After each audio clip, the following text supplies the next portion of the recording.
In this video, we'll go over Notebook C Entry 2, which is Properties of Parallelograms. So, underneath Classwork, we are in Week 8, and we're going over Notebook C Entry 2. I'm just going to pull up this entry, and then I've got this open for the examples.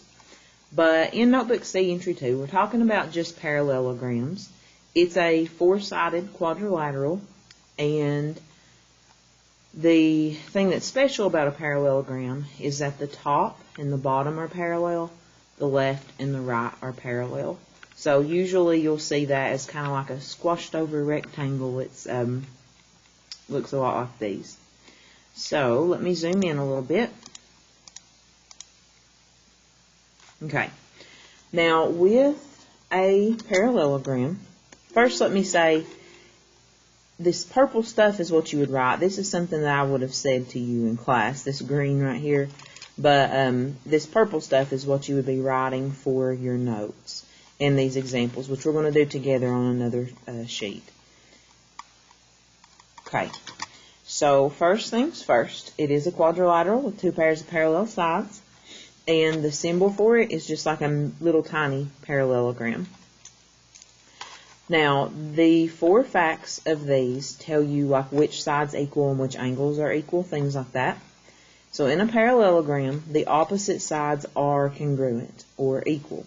That means, like, let's say you're doing or looking at this side BC, its opposite side would be AD. And this fact says that those guys are congruent or equal. So that's why this one says AD is congruent to BC. That would mean that this side, because it's opposite to this one, they'd have to equal. So AB is also going to be the same thing as CD. Fact number one, opposite sides are equal. Fact number two is that opposite angles are equal or congruent. Opposite angles are across from one another. So let's say we're looking at angle B. It's going to be the same thing as angle D because they're opposite angles across from each other. So angle A is congruent to angle D, which means, angle B is congruent to angle D, which means angle A would be congruent to angle C because they're across from each other. Opposite sides equal, opposite angles equal. The third fact is that consecutive angles are supplementary. And that word supplementary means that they add to 180 degrees. Consecutive means they are side by side. So the angles that are side by side will add to 180. That could be like angle A is right next to angle B. So angle A plus angle B equals 180. Same thing for B and C. They're side by side or consecutive. So B plus C would equal 180. Same thing for C plus D, 180. D plus A, 180. Consecutive angles are supplementary. Now, the fourth fact is that a parallelogram's diagonals bisect each other. That word bisect means that it like splits or cuts in half. It divides it up equally. So when these two diagonals split each other, they meet right here, they split this to where BZ is the same thing as ZD. And AZ is the same thing as ZC. These lines are split right down in half. So A to Z, the same thing as Z to C. B to Z is the same thing as Z to D. Now, how that applies to our example here is, well, I don't know if I'll use this page. I may just stay on here. But if I'm wanting to try to find some measures, this is a segment P to S. I'm trying to figure out what is the measure of P to S here. I need to look back at my facts and see which one might help me. This is definitely a side, not an angle. So I'm going to look at the things that talk about sides. It would be fact number 1 up there that says opposite sides are congruent. Well, opposite sides are congruent, so P to S, its opposite side would be Q to R. So that means since Q to R is 48, P to S is also 48.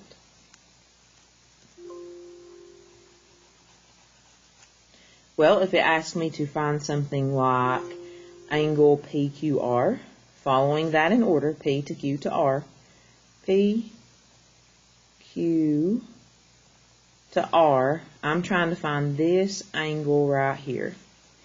Well, since I am dealing with an angle, I will pick the facts that deal with angles. And it looks like this one talks about angles, and so does number 3.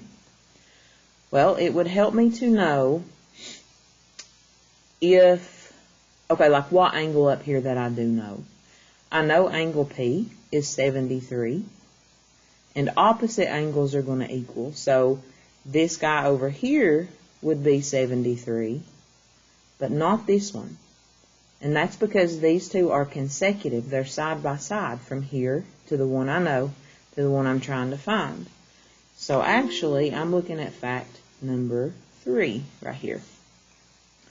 And I want to know, well, how could I use this fact to find the missing angle? Well, this fact says that the consecutive angles add to 180. So I need to say this angle here plus this angle is going to equal 180. So angle PQR plus angle QPS is going to equal 180. Angle PQR, I don't know, so I left it like this. But I did know that the other angle was 73. So this plus 73 equals 180. And how I got that the final answer is 107 is that I subtracted 73 from both sides to solve for PQR. And 180 minus 73 was 107. So this angle here is 107, meaning this one's 107 as well. Okay, the last thing this asked me to do is to find PT. Well, PT is from the edge to the center. Oh, so I'm dealing with a diagonal. I'm in the middle now.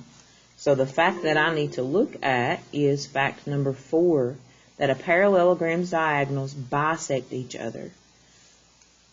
Well, if this is the middle, and from here to here is 30, then from here to here should also be 30. So P to T is a 30. Your assignment will ask you to use some facts to solve things on a parallelogram, just like this example. And there's one more way you'll see this. And it's when you have a parallelogram, but like you have variables and stuff in the sides instead of just plain numbers. For this example, number 2, you have ABCD is a parallelogram. That lets us know we can use those 4 facts. And you want to find AD and angle D. So first let's start with finding side A to D. This side right here. Well, looking back at my facts, I know that opposite sides are equal to each other. So I know that AD is going to be equal to whatever BC is. That's why I said that 7x is equal to 5x plus 19. Well, when I did that, I decided to go ahead and solve for x. And to solve for x, what I started with was putting my x's together. So right here is where I would have subtracted 5x, subtracted 5x. That's how 7x became a 2x, and I was left with a 19 over here. Then, to get x by itself, I divided by 2. To get that x was 9.5. But I couldn't stop with that. I found x, but it wanted me to find AD. So then I had to take x and plug it into whatever AD was. A to D was 7x. and x was 9.5, so that's why I replaced that and said 7 times 9.5, and it let me know that A to D was actually 66.5, which means BC is also that. Okay, then the next part asks me to find angle D. Well, if I'm trying to find angle D, I need to figure out like which angle has some things on it that I know. I know something about angle B, know something about angle A. So before I can find angle D, I got to use these two things to solve for Y so I can even figure out what angle those guys are. Looking at B and A, they're consecutive, they're side by side. So I know based on my facts that those two are going to add up to equal 180. And then that gives me an equation I can solve for Y and figure out what D should be. So I'm going to first take the two pieces I know because they're consecutive, take it, add it, say it equals 180. Combining like terms, 10y plus 6y is 16y. Negative 1 plus 5 is a positive 4. That would equal 180. Here, I would have subtracted 4's first. And then, at the end, since that would have turned into a 176, that 10y equaled 176. Sorry, 16y. I was able to divide by 16 and then solve for y equals 11. Once I know what y is, I would strategically pick, do I plug it into A or do I plug it into B? Well, since I really want to know D, its opposite one is the one it's equal to. So D is equal to B.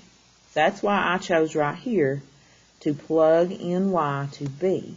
Because once I found out that B was 71, I knew that D was 71 because opposite angles are congruent. Now, once you get done with this notebook entry,